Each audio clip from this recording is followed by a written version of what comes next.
19. He peered down at me, the grin frozen on his face. What's the matter, slave? Too deep to climb out? I'll freeze to death down here. No one will find me. My terrifying thoughts paralyzed me. Blinking through the falling snow, my eyes scanned the walls. I saw that the snow had drifted to the bottom of one wall. It formed a small hill at the end of the grave. If I stood on it, I would be high enough to reach it to the top. I glanced up. Slappy was still glaring down at me. I took a deep breath and sprang onto the snow hill. My shoes swept up as I stumbled up, but my jump was perfect. I stretched my arms and reached the edge of the grave. Hey! Slappy cried off me as I grabbed his ankle. I tightened my grip as I fell back to the grave bottom. Squawking with surprise, he came falling down with me.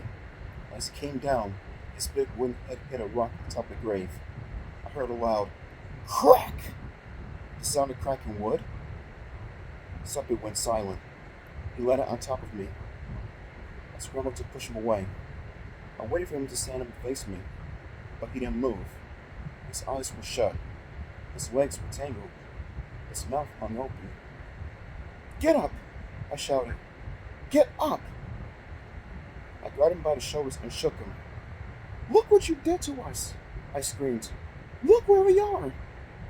I went totally berserk. I lost all control. My terror turned to anger.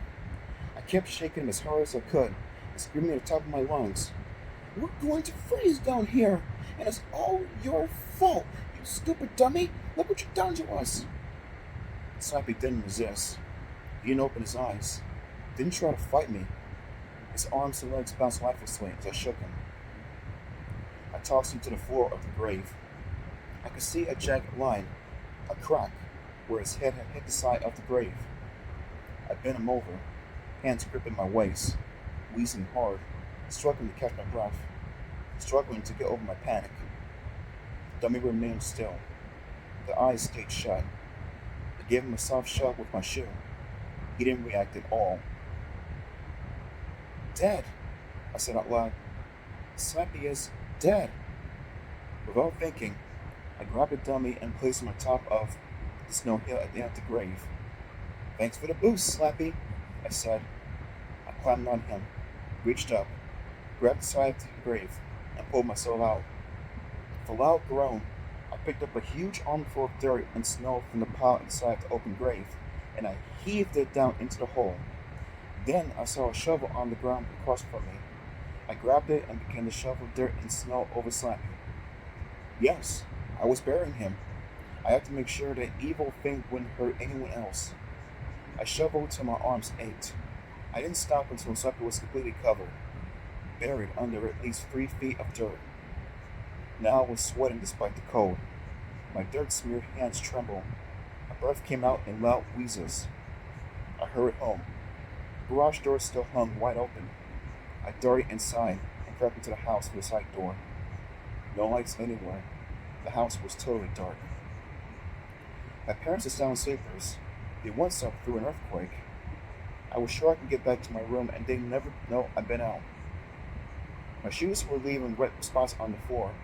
I took them off and slipped my feet over the spots, trying to mop them up with my socks. I made my way slowly through the darkness to the stairs, and I crept up the stairs one at a time, moving slowly so they wouldn't creak or squeak beneath me. A dim light spread over the walls of the hall. My parents always keep a nightlight on. Tiptoeing, I took a few steps to my room. When Patty's door swung open, she stepped into the hall. She gasped. Where are you coming from? Did you go out? No, I lied. I just went downstairs for a drink of water. She untwisted her nightshirt and she squinted at me. In your coat? You went downstairs for a drink of water in your coat? I just shrugged. Then I decided to tell the truth. I took Slappy out, I said. I didn't want him in the house. I got rid of him for good. No, you didn't, Patty said. He's in my room right now.